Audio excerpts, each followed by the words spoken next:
Hello, friends. Quite an astonishing situation yesterday where we had Ursula von der Leyen, the president of the European Commission, who literally sold Europe to the United States. She cemented Europe's economic vassalage to the United States. So, just to tell you, she went to negotiate, right, with Trump. And at first she was saying what we want is 0-0. That means zero tax from the European Union, customs tax for American products, and in return, we can sell to the United States without customs barriers. But Trump didn't see it that way.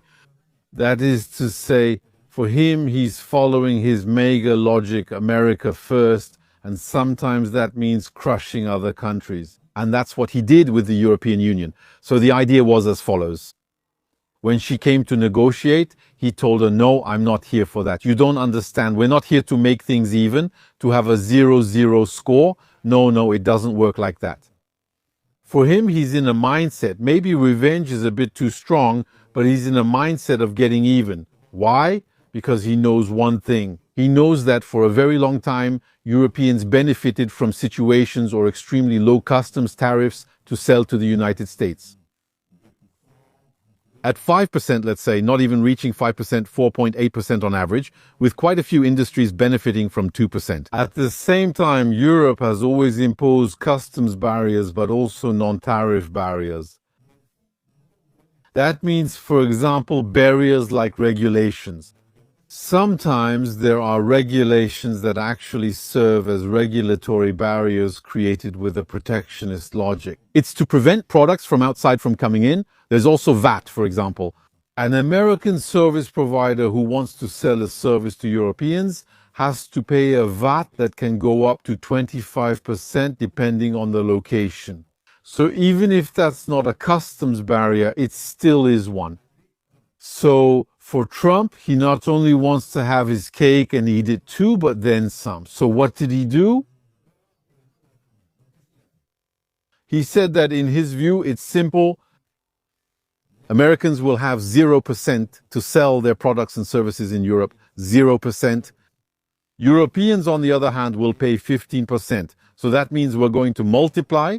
That means the United States will, on average, triple the taxes that Europeans will face in the United States.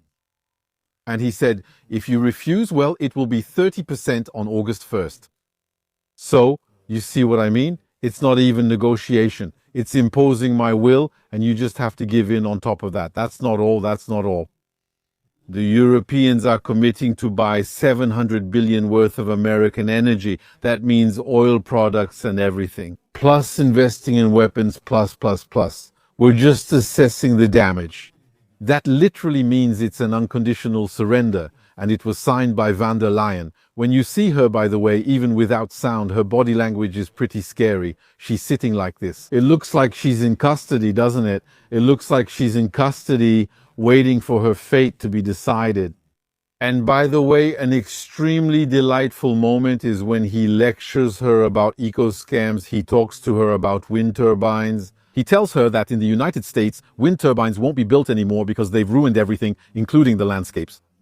They've ruined things, even from an ecological standpoint. They're very expensive, ecologically speaking. We don't know what to do with them after 8 years, after a few years. You should know that often they're guaranteed for 10, 15, 20 years, but actually, sometimes, long before that, they fall apart. He mentioned the figure of 8 years. That's what I also noticed while writing my book, Astrology. That is, we buy them, we install them, and already we're starting to think about how we're going to dismantle them. You should know that those who produce them, China, then he cites China. He says the majority of wind turbines come from China.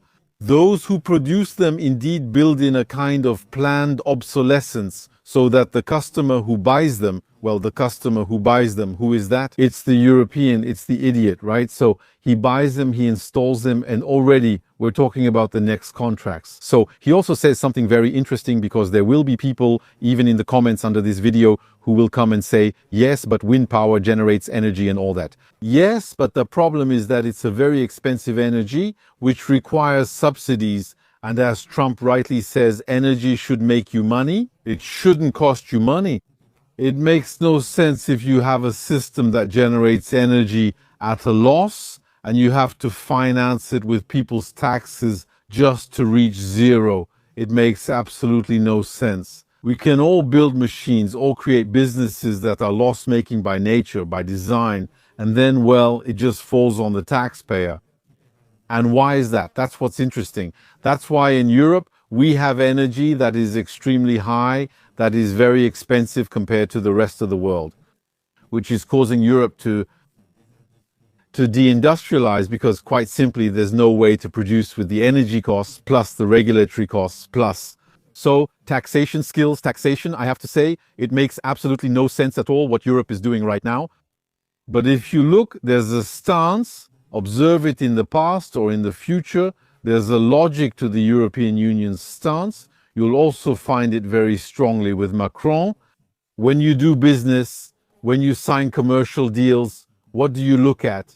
You look at whether you're winning or losing. If you're losing, there's no point in signing them. You also look at your own interests. Even if the other side is also looking out for their own interests, we have to find common ground where both sides win. Europe has never done that.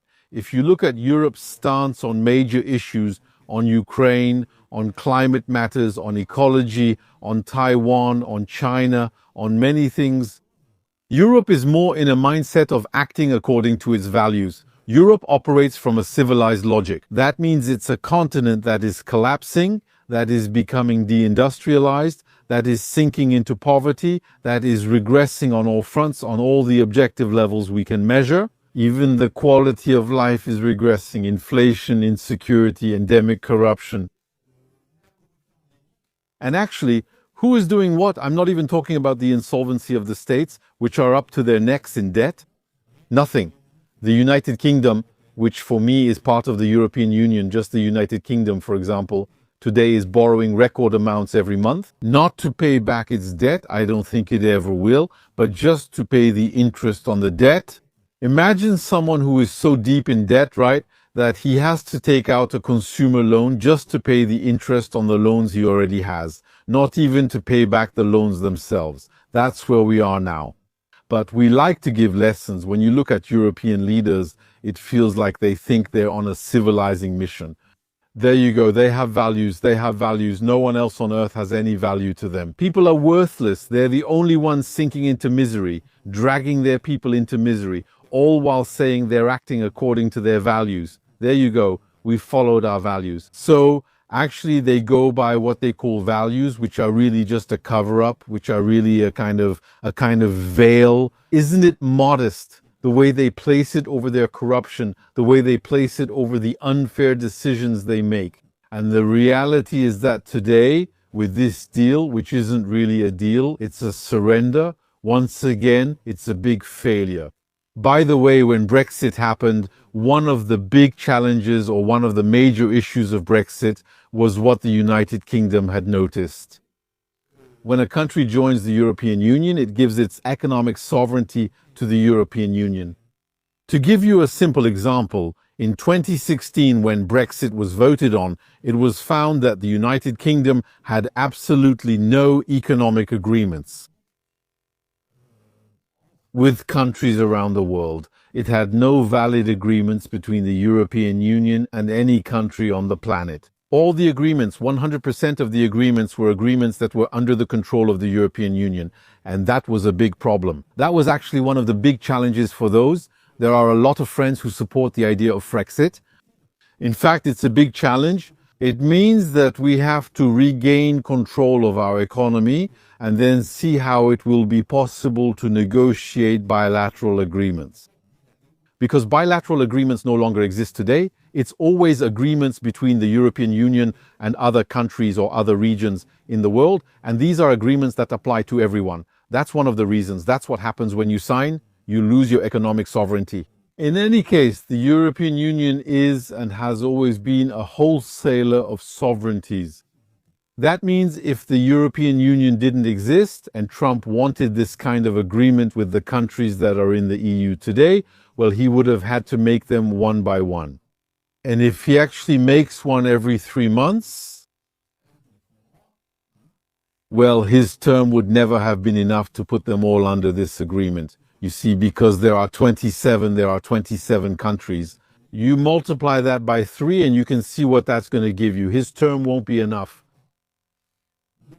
So by putting everyone, and that's the reality of the European Union, it's that by putting everyone under the control of a non-elected administration, a bureaucratic administration that is able, let me remind you, to make agreements by SMS, by text messages, from personal phones, by WhatsApp. They are able to do it, and it has been done. So once we're under the control of such a system, such a complicated machine in a way, well, after that, we can't defend ourselves. No EU country can claim to defend its own interests. Your interests don't exist. There are unelected people, like von der Leyen, for example, who will literally go and offer you tied hand and foot to, for example, Trump in this case, or to anyone else. And then it's not in your interest. Well, it's not her problem, you see. So there you go, my friends. To be continued. We're going to follow this story a little bit, but honestly, it looks like it's off to a really, really bad start. Thank you for watching this video up to this point. For your information, I've opened my consulting calendar. If you want to talk to me directly about your personal, professional, or other projects, feel free to book through the calendar in the pinned comment. See you very soon.